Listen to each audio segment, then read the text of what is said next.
It's a chilly Thursday evening, and you just got home from work, and it was a stressful day.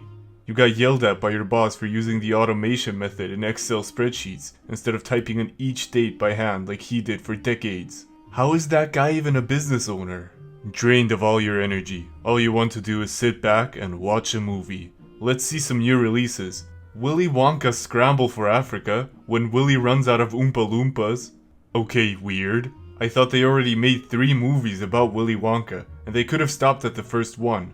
Transformers Beyond the Binary, when ones and zeros get guns and become heroes. Does Michael Bay really need more money that bad? It's all just sequels. What about some shows? Solo New Low? Han Solo goes solo with baby Chewbacca. Isn't Harrison Ford like 80 years old? He deserves to rest already, especially after that awful Indiana Jones sequel.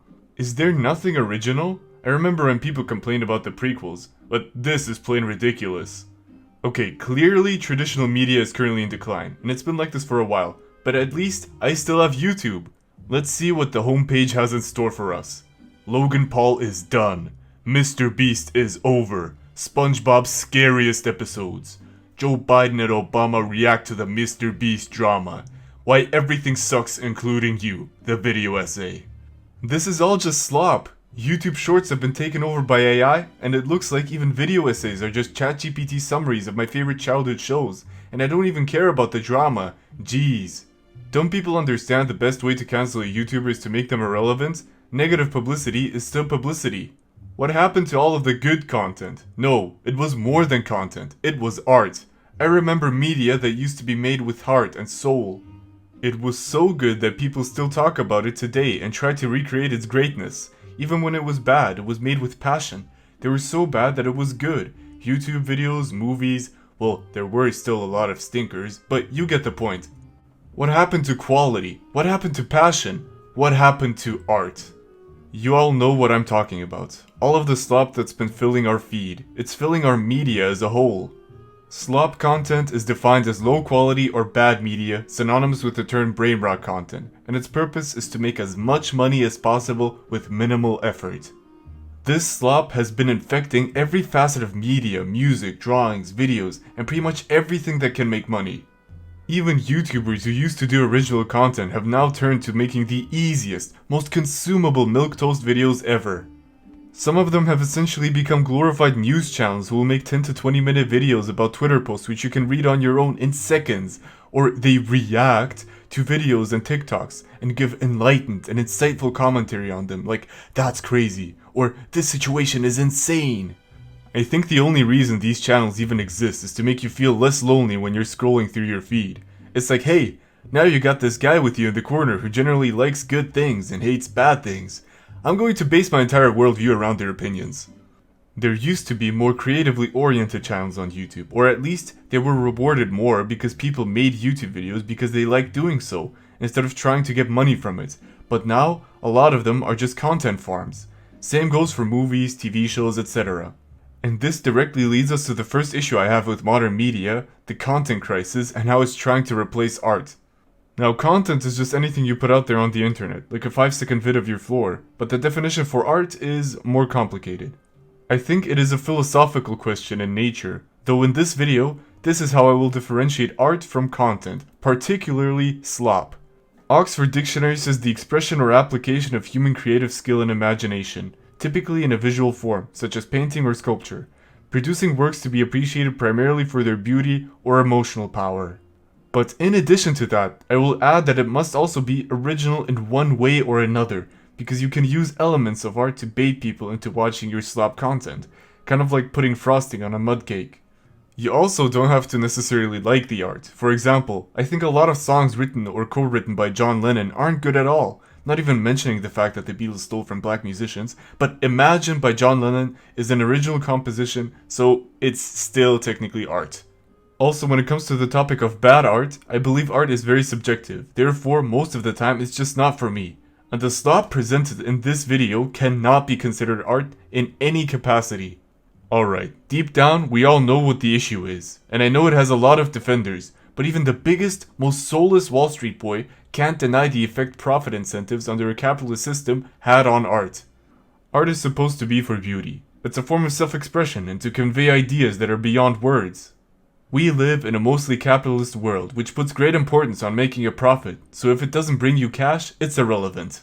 You used to not be able to make money on YouTube, so people just did it because they liked it, and doing something you love usually results in a positive outcome. Movies used to be more daring since there wasn't a direct formula for success, and some naive directors believed that bad movies wouldn't make any money. I wish. Good art takes time, but time is money, and you certainly aren't going to get money from the state anytime soon. Oh no, you have to either work to support your passion, or your art needs to be able to make money. I actually wouldn't mind needing to work to support your passions, and there's nothing wrong with using art to make money, as long as it's not purely for the money, because then the wallet of advertisers and businesses become your target audience, instead of people as a whole. The problem is, the cost of living has been steadily rising and wages have been rather stagnant, so most people try to take on extra hours at work just to make enough money to survive. Need I remind you that over 50% of Americans live paycheck to paycheck. Most of our time is consumed by either our jobs or our studies, and that leaves us with no time or energy for our passions. So how are you supposed to express yourself? We are put into a position where we want to consume various media and products to make us feel better after we wasted so much of our precious time on Earth doing a job we hate. Or just dealing with life shenanigans in general. It's a vicious cycle of feeding the machine both ways. Feel-good slop is enough to keep you comfortable enough to work, and you work hard enough to let yourself be vulnerable to slop. Comfort shows and comfort characters are also big now, because people want to create comfort in their progressively less comfortable lives. And to add to that, the average person simply watches what is put in front of them. Do you think most people go to their YouTube subscription tab to watch videos? No, they use the homepage. This is statistically true, and they search for videos they will probably like. It's not like they have time to carefully choose the media they consume anyway. Because we're in a bit of a struggle bus right now, people are more focused on survival, because the system we had for decades now has stopped working almost completely, and government officials are just dragging it out until they find a new solution. Self-expression is on the hierarchy of needs, but at the very top, so of course the basic survival needs come first. People really want those comforting distractions that can get them out of this terrible world. They're trying to get into a good headspace while everything around them is noticeably getting worse, and I can understand why one would want to distract themselves from all this chaos, but here's the magical thing. Good art can make you content with yourself, in spite of your current circumstances. It might make you uncomfortable in the process, but it will make you think. It will make you get used to that discomfort, and it will give you reasons to keep going. Good media and good art can be so good that it makes life worth living for. While slop content fills the many metaphorical holes in your soul, it fills them with crinkled up pieces of garbage. When you're near the end of your life, do you really want to remember all the short form videos you watched? Joke's on you, you won't even remember them because we forget about them after they're consumed. Unlike a creation that has thought and effort put behind it so it can become a part of you. It's hard to even put into words just how much good art and masterpieces can change a person. If you're in a mentally strong position right now, I would recommend you read Berserk and then tell me how you feel about your life in the world. Oh, and if you're too intimidated by the aspect of reading, take a look at your average screen time and see how you spend your precious limited time on this earth instead. This is why good art moves you, and slop content keeps you stagnant, complacent. It fulfills your most primal desires and it feeds on them all the same, decadence, rage, and fear. It uses your own biochemistry for danger and keeping away from it against you. There are no more tigers hunting us. The tigers are now all around us, and they want to keep you in this stagnant state, ruled by your primal emotions, because that is when you're at your most profitable. I know all those summaries of old cartoon episodes can be comforting, but can you fall in love with them? Can they change who you are as a person? Can they challenge the way you view the world? And can they make you content? The answer is no. Content will never leave you content. It always leaves you asking for more. With these nostalgia-based video essays, the only reason they even work and are so popular is because of the source material. Remember the first time you watched SpongeBob? Or the first time you saw your favorite movie? They were so special to you that you even consume mere echoes of their greatness. But what if there's a show out there that will be your new SpongeBob? All good things must come to an end, and many of these classic shows are way past their golden ages, or they have been cancelled too soon. But when one door closes, another one opens. You won't know unless you try something new and look for it. Maybe you'll find something so good, it opens up a whole new horizon of things you like. But the inherent design of an algorithm leads to stagnation, not only in taste, but as a person. If you only ever get shown things you like, then you will never expand your tastes. This is especially bad with younger people, because a lot of your tastes in various media is developed in your teen years. So if your teen years were just filled with Thick of It by KSI and the Talk to a podcast, this is what you will end up liking. If your feed or your homepage is just filled with rage-bait podcasts and useless YouTube drama, you'll most likely end up as a very dull person. Imagine if someone wants to have a conversation with you that isn't work or school related, and you can only relate back to rage-bait statements and the two receding hairlines over there. Nobody's gonna want to be your friend. That is why I think art and good media is crucial to our development as people. It makes you ask questions about yourself that you otherwise wouldn't have even thought about. It makes you think about your own mortality and morality, even the supernormal. Good art is food for the soul compared to the stale gum that is the state of modern content. But you can't have art without the artists. And boy have they been starving lately. The starving artist. A stereotype pretty much as old as the profession. Most artists go through what is known as the starving stage. Needless to say, it's awful and discouraging. How much more art would we have if we didn't have to sacrifice basic necessities from your life just to express yourself and your unique experience? Most people simply can't afford to do it, literally. Art also doesn't have to be professional. There's this stigma that you have to be good at your form of self-expression right away, or it's embarrassing, even though it's part of human nature. We sing songs when we're happy, we dance, we live. We do it because we're human, not because we want to make money from it. Because most artists can't support themselves financially with their art, but they still want to make good money, a lot of them turn to the dark side. NSFW content. The market is dictated by supply and demand, and the people want to see the horny more than anything else. Naturally, because it's an easy form of pleasure. Why should I look at your depiction of struggle and loss on paper, when I could just jerk it to some furry feet? Art can depict the impossible and the improbable alike, so it's a perfect vessel for degeneracy. Male pregnancy, vor, a Reddit mod getting a girlfriend. All of these reality-defying fantasies and fetishes can be put to paper by talented artists, and because some kinks solely rely on being drawn to be able to exist, these degenerates are willing to pay top dollar for said art.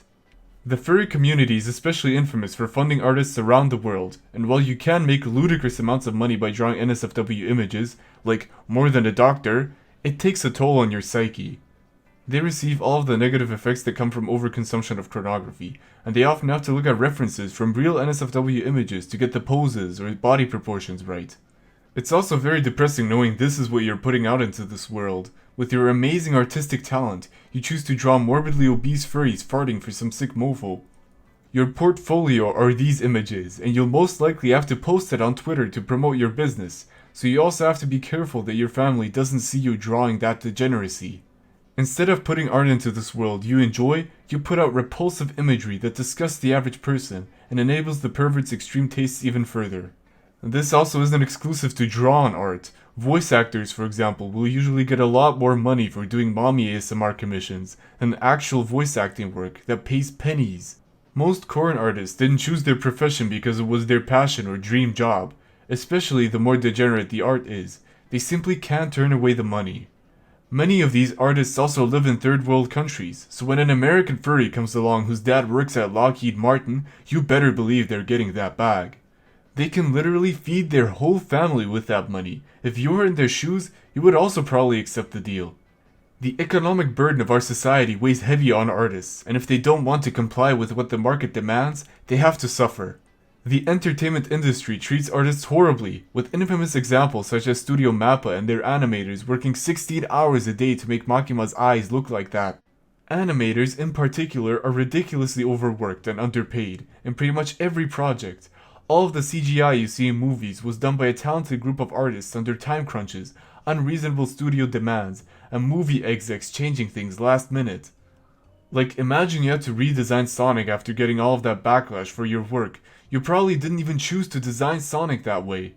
There's so much suffering for people who simply want to add something to the world. It's also incredibly painful seeing that a handful of artists get incredibly successful even if they aren't that good, like the New York City train guy for example. He makes okay drawings of various people and stages the videos to make them seem like strangers. This stupid format made him famous. Now imagine you were drawing things for the majority of your life, and you see someone with far less skill get so far ahead in life. It's extremely demotivating. This has been happening for a while now, of course with quote-unquote artists, and I'm using that term loosely here, like Rothko just painting a wall with a couple colors and calling that art. Modern minimalist art is the bane of my existence. It diminishes the skill it takes to become a professional artist, and it makes the profession look like a joke. My personal theory is that all of the terrible modern nonsense art you see that your 1-year-old could have drawn is made for money laundering by the mafia, and for the rich to avoid taxes. Because art is subjective, the price on it also is, and most countries don't put a tax on buying art. This has resulted in the rich and wealthy using said art to pay each other without paying any taxes. Again, beauty and meaning isn't even in the conversation. It's all constantly about the money, and I'm sick of it. What even is an artist? Well, someone who makes art, you might say. But that doesn't narrow it down. Is everyone an artist? If so, then people like Rothko would be considered artists, but I feel like a lot of people would disagree with that statement. Rightfully so, because a color, without any clear intention, just becomes a color wheel. I think what makes an artist is the desire to produce something into the world that may be an extension of yourself, similar to a child.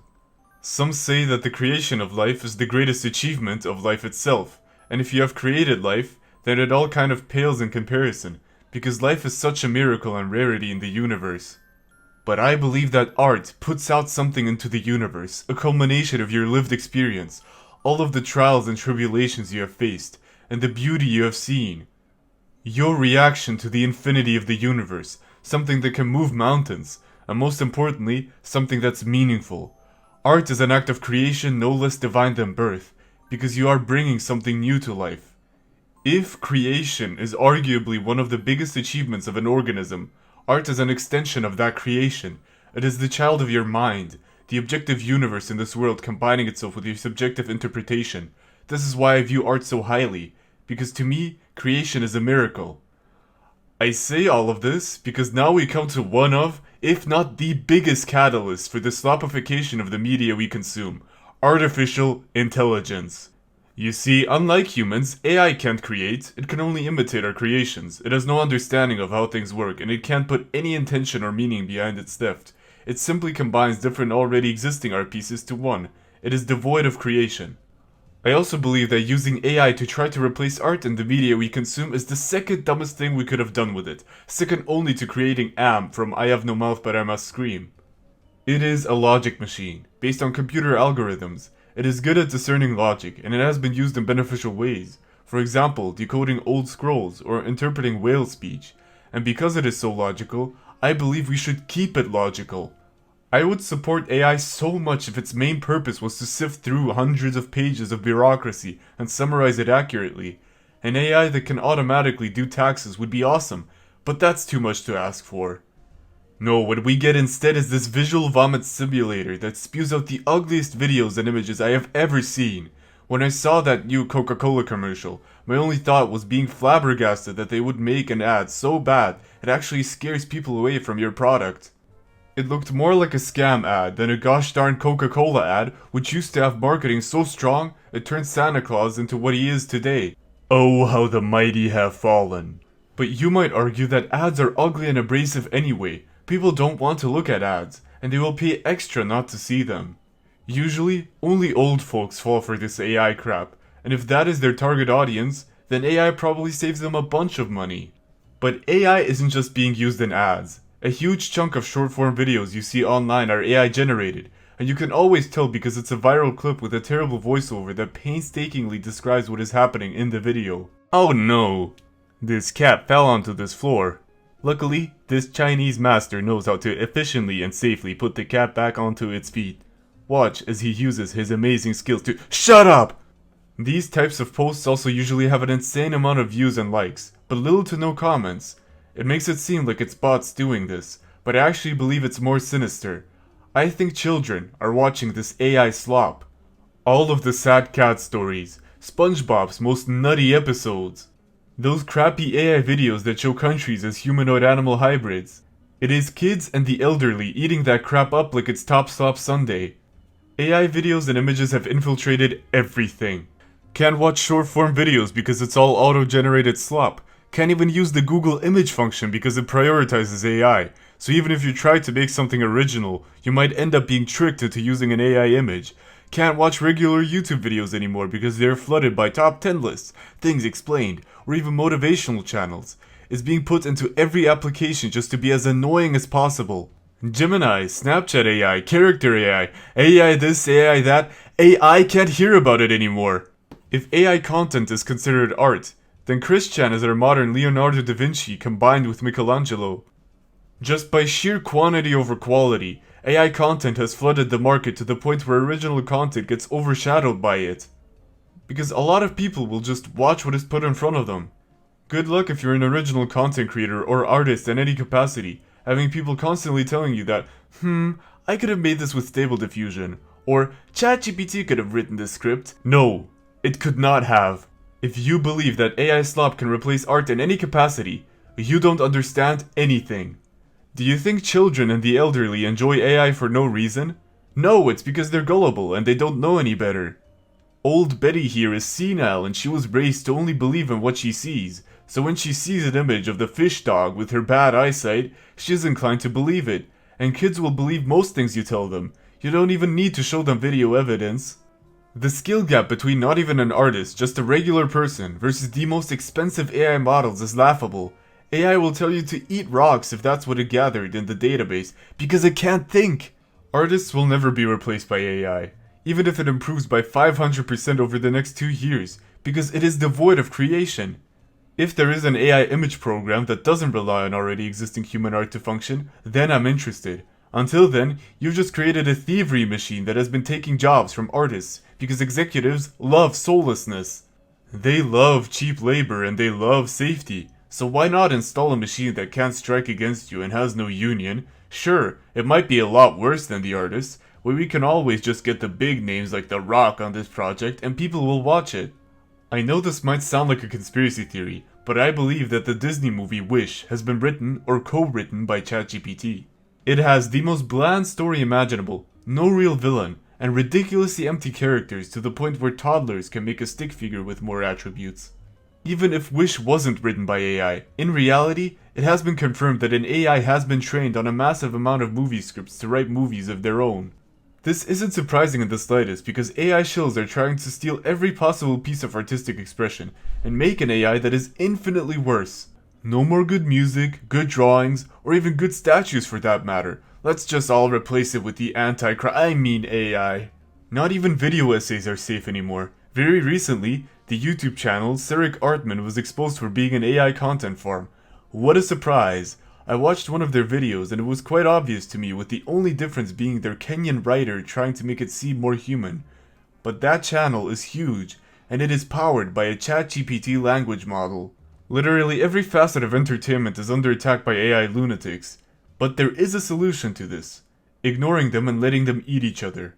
As we all know, AI is powered by the theft of intellectual property, so it compiles this stolen data into what we call AI. Now what happens if most of the input data was also generated by AI? It deteriorates. Funnily enough, because all of these AI content creators are so cheap and lazy, they are already screwing themselves over in the long run. The Ouroboros cycle of AI using AI to train itself will lead to utter nonsense, and there is also the huge added benefit that AI takes up so much energy to use, it might soon not be cost effective anymore. AI users just want to make money, so if you don't give them their attention, thus not seeing any of the ads on their videos, they will eventually give up because it's pointless. Now it can be hard to know if something was made by AI or not, but there are various tools that can detect AI quite well, and my general rule of thumb is, if the video is simply a summation or a summary of information with no real substance added to it, it could be AI. If the channel uploads very frequently compared to the amount of content they produce, it's most likely AI. And an instant giveaway are mistakes humans wouldn't make, like referencing the movie V for Vendetta, but pronouncing the V as a 5. Like the Roman numeral. Or just general nonsense if you listen closely. You might not automatically know if a video is AI, but it's fine. Usually, one video should be enough to figure out the truth.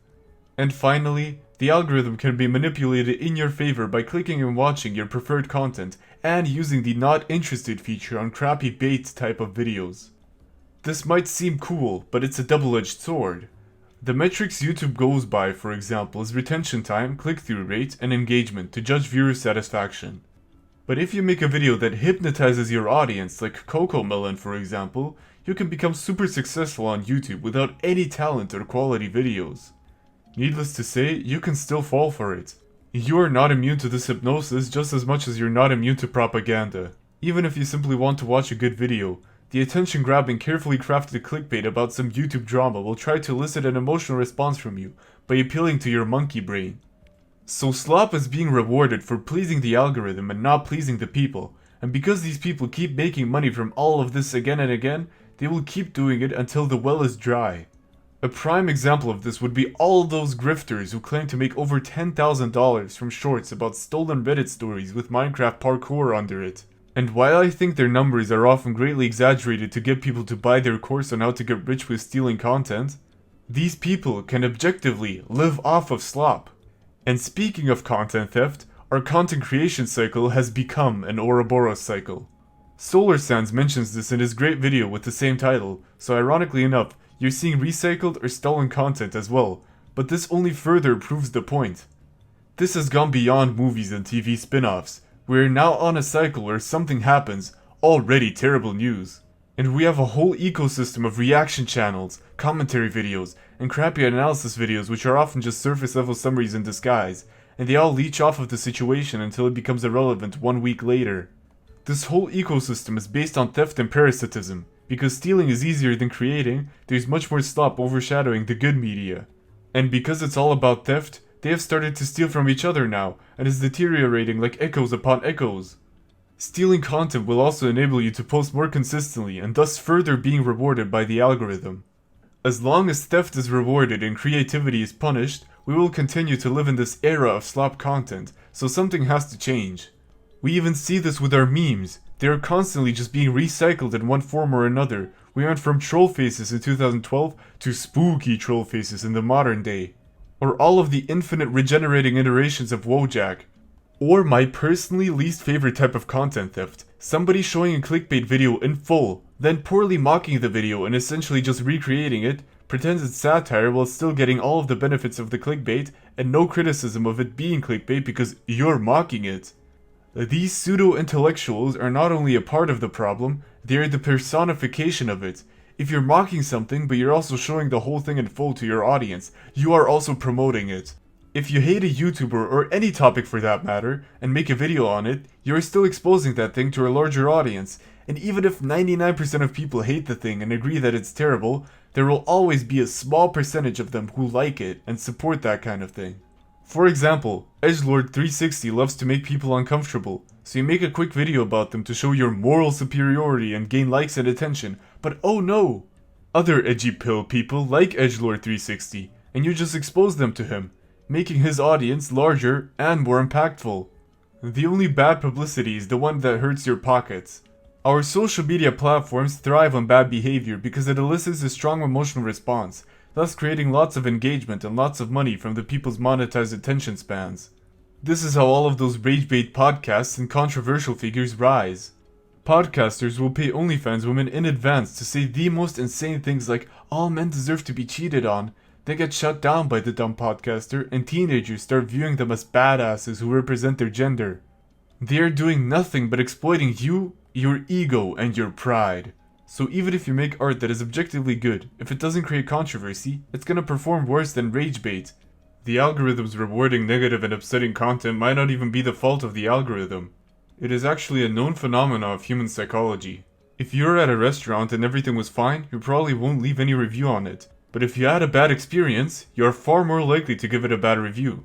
This same principle applies to content, and unless you manipulate your algorithm into promoting art and positivity instead of never-ending hate, it will lock you in a state of perpetual hate-watching. Because negative engagement is still engagement. And seriously, never hate-watch, it's such a stupid concept anyway.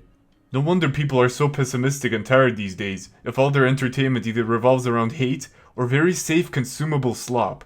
I see how you could argue, but wait a minute, NickChamp, isn't art also supposed to provoke you and make you think? How is all of this negativity not art if it's simply provocative? The answer to that question lies in common sense, or I guess it's really not that common anymore. You see, a video of a prankster slapping an old lady for views is bad because you shouldn't attack the innocent. There is no deeper message or meaning to it. These videos have a painfully obvious moral conclusion that doesn't make you think about anything. We all know that inflicting pain on other people for selfish reasons is bad, or scamming them, or being inappropriate. This type of content tries to trick you into believing that you have enlightened moral superiority as a person. There is nothing to think about. Oh, look at how smart you are not slapping people in public and scamming them. You, sir, won the internet. Take your Reddit gold. It is the same issue as presenting singular colors as art. It's a lack of substance. It doesn't make you think about things, and it only tries to reinforce your current beliefs well within your comfort bubble. We see the same archetypes, the same jokes, with the same punchlines over and over and over again to infinity and beyond. If we perpetually take part in this never-ending content cycle of surface-level emotions and urge fulfillment, you will be stuck in what I like to call content hell. Media influences what we think about and what's important to us, so if your media thrives on negativity and hawk to a humor, you will be an embodiment of those sentiments, because you are as much a result of your surroundings as you are influencing your surroundings. This is why it is crucial that you consciously choose to surround yourself with art. Or just things that intellectually challenge you, because the brain is like a muscle. If you don't use it, you lose it. And this idea has become very popular with the brain rot meme. A contender for word of the year, might I add. I remember seeing all of the nihilistic memes back in the day and those doomer sentiments, and it genuinely messed with my head and my perception of the world. It was brain rot before the term was used in such a way. There's a saying that if you tell a person they're a pig 10 times, they will oink on the 11th time. We believe what we see. And if our media culture revolves around emotional bait and comfort slop, this will be reflected in the people that are part of the society. The more you engage in brain rot, even ironically, the more it will rot your brain. What a surprise! Until you slowly lose the ability to watch media with no instant gratification in it. And if you grew up on slop, you'll want to make more slop because that's all you know. It's like a brain virus, you can't engage in it ironically, it will affect you all the same. Art is a reflection of our current era. If we look at the music and paintings throughout the decades, they paint a distinct picture of what it was like to live in that era. You hear Mozart and think of the Age of Enlightenment with powdered wigs and aristocrats subconsciously, even if you aren't quite sure what that was. Or you see a Renaissance painting and immediately know it was that period. It reflects the emotions many people felt and empathized with at the time.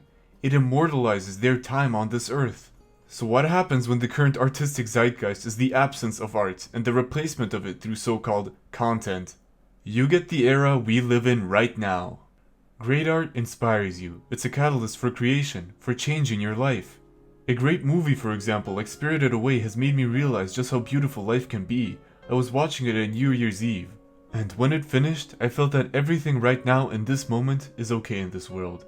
As the fireworks explode with excitement and create beautiful lights all across the sky. People cheering and celebrating, and me being right there, witnessing all of that beauty and being part of it. It was special, and in the moment, I wished how this feeling could last forever. Absolute tranquility, a nirvana-like state. Now that begs the question, would I have gotten the same experience if I watched Madame Web instead? The answer is no. Obviously, with new movie releases it feels like they're not even trying anymore. Like, put a black polyamorous semi-disabled powerful black woman into it, and a Latina. This will get the people in the theaters, that's what they want to see. Side note, I'm not making a statement about woke media as a whole, I just believe that Hollywood has gotten into identity politics to such a ridiculous extent where masterpieces like Better Call Saul don't even get a single Emmy. Show business as a whole is laughable right now. Most mainstream movies don't even come close to making me feel a single emotion, and it's because they're using the same safe stories and sequels all in the name of profit. Soon all of the slop factories are gonna face a rude awakening because people crave art. But by the very nature of social media and profit incentives, you have to appeal to as many people as possible, and if you want to appeal to everyone, you appeal to no one. But it's not all doom and gloom, because there is still a ton of good art and good media out there, even in the mainstream, you just have to look for it. For example, I really enjoy Chappell Roan's music, and I'm pleasantly surprised with the music scene this year, besides thick of it, but we don't talk about that. Because artistic media has been mostly liberated from the clutches of producers and executives, you can be your own boss and make your own art. But again, this is a double-edged sword, because every dummy can put out whatever the hell they want. And this begs the question, am I part of the problem? Is me complaining about the state of content also just a form of reactionary slop to elicit an emotional response from the viewer and make them like and subscribe to me? Maybe, but I beg to differ. Although I am contributing more content into the all-consuming attention machine, at least I like what I do. I always try to make something of my own, and I honestly try my best. And that's all you can do as well. You can try to be your best, and if you always hesitate about putting something out there into the world, don't. This was a huge mistake I made. I realized that the more videos I made, the better I became at making them, but I had this icky sense of perfectionism that tried to audit my own videos as much as possible. So I tried to make every video quote-unquote perfect. Well, it got me nowhere. It takes time and skill to create something that's new to you, and practicing and honing in your skills will make you much better at any given task than a perfectionist. The thing is with the rise of slop content is that everything has been said already. Every philosophical idea you came up with on your own has probably been thought of already by some ancient Greek dude who wrote it down. Even this very video probably already exists in some form on YouTube, but that shouldn't stop you. So what if everything's been said already? It's about how you present and connect it. Even if your idea isn't fully original, the execution can definitely be. Just look at shonen manga. Most of their plot lines and ideas have already been made many times, but people still watch and enjoy it. Just because you've seen the sun set yesterday, does it take away from its beauty today? Your ideas have some value. Maybe not to everyone, but there are definitely people out there who would love to hear them. If you're too shy of your own art, remember that most people are already accustomed to slop content. So if you make something original that gives you a huge advantage and likability, we need to support artists as much as we can and encourage people like you to make art or continue making art.